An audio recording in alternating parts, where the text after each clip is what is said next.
Hi, this is Shambhavi. Welcome to my weekly podcast about spirituality, love, death, devotion, and waking up while living in a messy world. The Satsang with Shambhavi podcast is recorded live each week with students of our nonprofit community, Jaya Kula. For more information and to find out about attending a satsang, visit jayakula.org. Thanks for listening. Much love to you, wherever and however you are. The whole Abrahamic culture, even if we're not practicing in an Abrahamic tradition, those traditions are Islam, Judaism, and Christianity. Even if we're not practicing in those traditions, we're in an Abrahamic culture. And our culture is based on an axis of reward and punishment. Now, that could be very secular. You know, if you work hard, you'll be rewarded. If you aren't rewarded, it's your fault because you didn't do something right. That's one part of it. That could just be a very secular thing. Or it could be this feeling that a lot of people have that there's kind of an anvil hanging over your head at all times.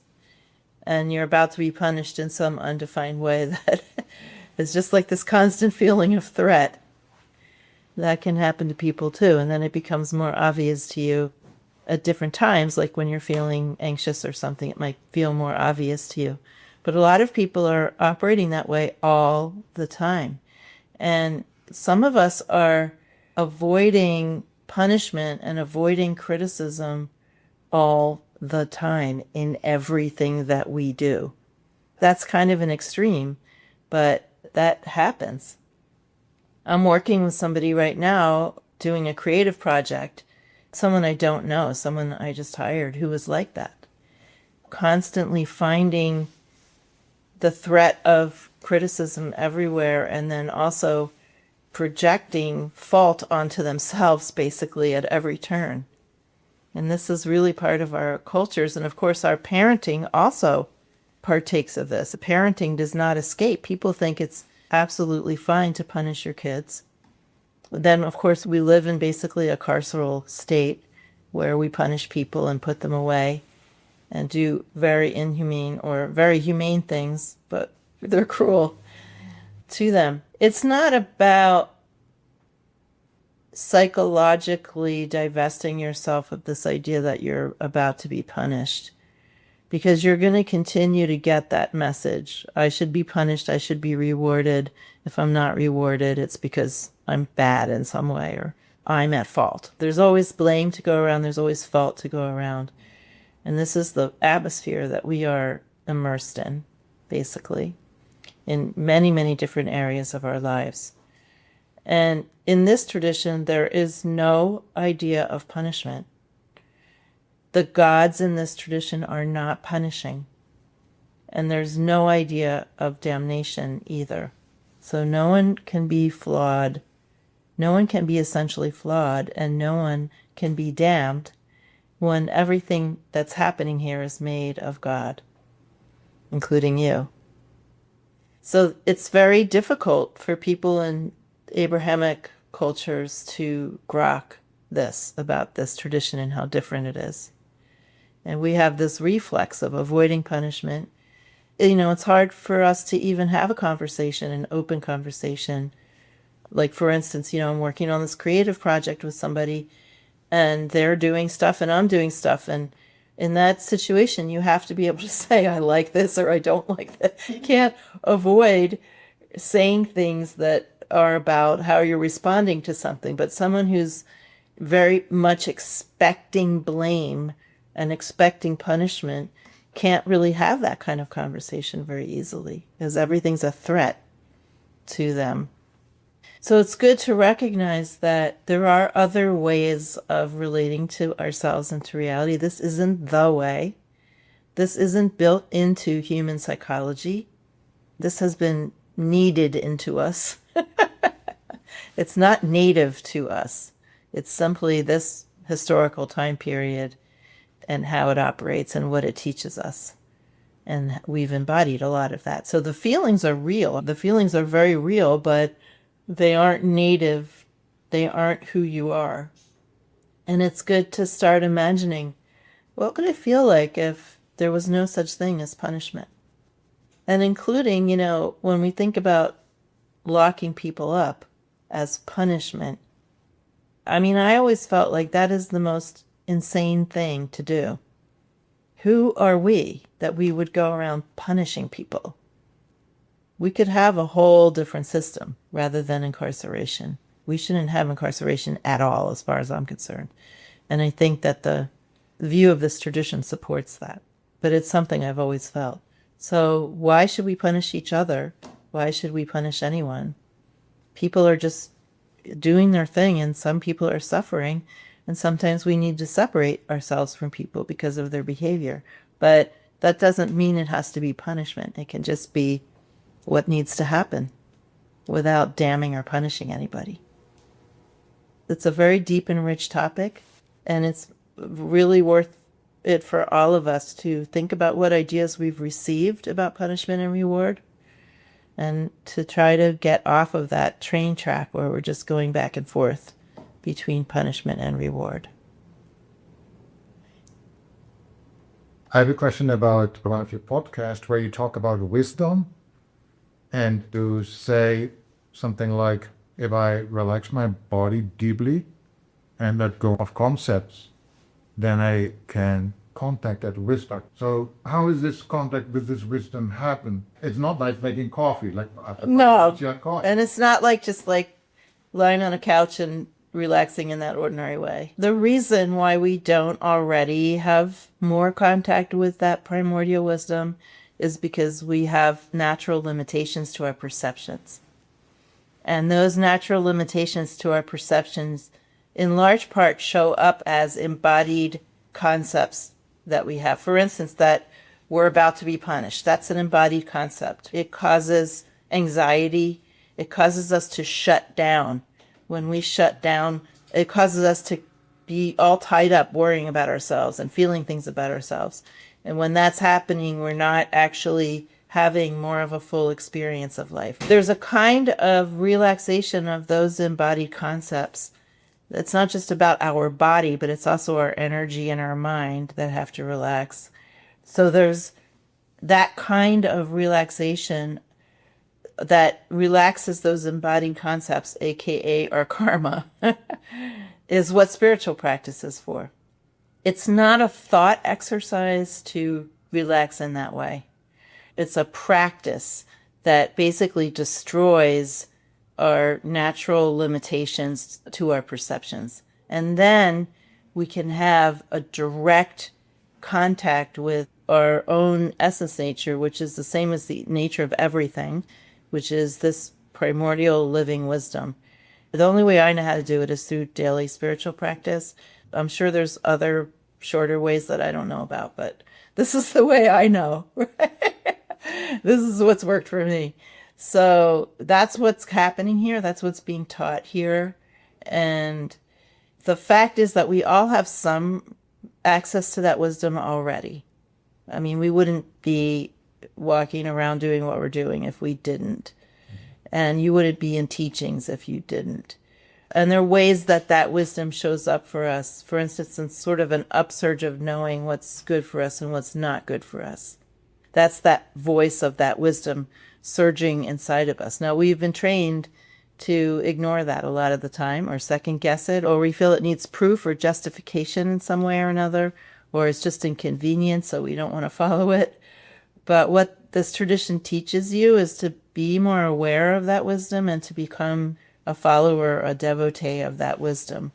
It's a radical divestment of your concepts about yourself, your concepts about reality and how things are, and your concepts of others. And it's not a divestment that happens intellectually, though. It can only happen through an embodied practice. We can't just think our way into it, unfortunately. What happens is that through doing practice and becoming divested of or having our perceptual limitations destroyed, we also have this incredible heart opening.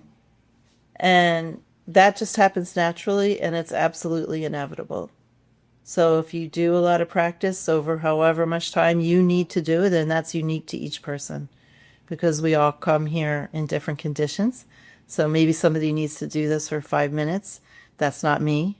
Maybe other people need to do it for 5 lifetimes or 500 lifetimes and everything in between. No one can predict how long this will take. It is guaranteed if you keep going, but how long you'll have to keep going is unknown by me and anyone else. This primordial wisdom is actually the same as or comes along with opening to what has been called natural devotion. Natural devotion is a phrase that was used by the 14th century Maharashtrian poet and Siddha Gyanadeva, and he wrote a very beautiful tract called Natural Devotion, which is one of my favorite pieces of writing. Wisdom and devotion are co-arising, absolutely inescapable, because devotion is built into the fabric of reality. And so that devotion is actually what is the real nature of surrender. Mostly when we think of surrender, we think like a worst case scenario, I'm surrendering to some teacher or a spiritual figurehead. Worst case scenario. That just means somehow, hi, I'm at your feet, now you do the work. But another idea of surrender is that we're going to somehow surrender our concepts or surrender our behaviors. This doesn't work either. We aren't in control that much. We can do practice and we can try to understand the view and work with our teachers and our communities, but we're in a whole mandala of causes and effects and we're not in charge. So we can't just say, I surrender this or I surrender that and have it happen. We can feel an intense desire to be rid of limitations. And that intense desire is what will eventually bring that about through many, many different means. But we can't just surrender. We can't do that. We just need to walk the path and let that natural devotion arise. And then we are surrendered because we just feel all that devotion and it's kind of like a melting. Everything here is natural. And the only reason I said specifically that our limitations are natural is because in this culture here and now, people tend to think of their limitations as problems or pathologies or sins or faults or weaknesses or something like that. Yeah. So I'm saying that specifically in this context to remind people that everything that's happening here is a self-expression of God. There is nothing unnatural happening here at all, ever. And we come in with various limitations to our perceptions, but there's absolutely no fault or blame or pathology or anything to go around. There's nothing wrong with us. This is why I was taught you can't fix yourself because there's nothing wrong with you. It doesn't mean that we can't have more fun when we become less limited in our perceptions. We will have more fun. But there's not actually anything wrong with us. Remember that most spiritual openings happen incrementally, very slowly over a long period of time. And then incrementally, then something sort of adds up and then we feel really different, but it kind of crept up on us, right? And our sense of linear time is just like that. Or our sense of being contained in a body is just like that. In the sense that as we go along, our experience of our physical embodiment changes incrementally over time. And our sense of having the definite boundary gets eroded over time. And then our ability to interact across the fullness of everything becomes available over time. Same thing with our sense of linear time. I would say that, just sort of saying it crudely, that my sense of linear time is really eroded. I mean, it's almost just functional at this point. And I feel like I'm more in like a volume of time than a line of time. It's hard to explain, but that happened incrementally, very slowly over time. So I don't think the erasure of those Kanchukas is really that far from us. It's just that the dramatic erasure of them is far from us. But the small things that happen are not so far from us. Like Sometimes people don't have much of a sense of what other people are feeling because they're not able to make that connection for various reasons. So that's something that could happen in just an ordinary span of time for somebody, that they would become more aware of and more sensitive to other people's conditions. That's a way of being connected through that fullness and receiving wisdom about someone else's condition. They may not be able to see and interact with someone's energy body, but they're going to be able to pick up on other people better. Those extraordinary things are very far away, but we don't want to not feel wonder at the small things. We don't want to cheat ourselves out of that. Somebody asked me the other day, what is the greatest spiritual experience you've ever had? And I said, being able to love everyone. I know they wanted me to say something like sparklers and lights, but that's really it. To not be self-concerned and to be able to love people in these ways that are useful in some way. Can you talk about forgiveness of someone? That part of me feels open and loving, it's all okay. But then there's another part too that comes in and is angry. And do you have anything you could say about that? The first thought that always comes to my mind about forgiveness is, what are you, a priest? Go to confession if you want forgiveness. First of all, it's good that you're angry. It's also good that you can still feel compassion for someone who's in a terrible condition. But it's good that you're angry, because anger that's your fire. That's your fire that has a lot of clarity to it. It's your energy that you have probably been suppressing. So let yourself feel it. You don't have to be a good little girl and not be angry. I approve of your anger, if that matters. In every awakening, there has to be anger. You have to get your fire back. You have to get your energy back. You have to get your clarity back. It's not necessarily where you're going to end up, or we're not trying to be angry all the time. But there's an appropriate place for feeling angry. And so I think you just let it rip. Feel your own energy. Try to learn how to not hold back your own natural reactions to things. So again, I'm glad you can feel compassion, but it's also okay to feel anger. And then about forgiveness, that's not your job. What happened, happened. It doesn't matter if you forgive it or not. And the best thing is to just be practical. Try to be as clear-sighted as you can. Don't get caught back up in anything. It's like a reboot for you and for them. Just feel your feels and move on. That's the practical thing to do. There's people we cannot be around for various reasons. We are not enlightened gods that can just host everything and everyone in every condition. We have to know what's appropriate for us to be around and what's not. And that's clear seeing, and that's wisdom. And we should own that. We should own that. And then it's good, even from a great distance, you still are able to project kindness in that person's direction. That's a very powerful gesture. Even just projecting kindness towards someone has an impact. We don't know what that impact is, but it's not nothing. So that is your minimum requirement. And in some circumstances, it's your maximum requirement.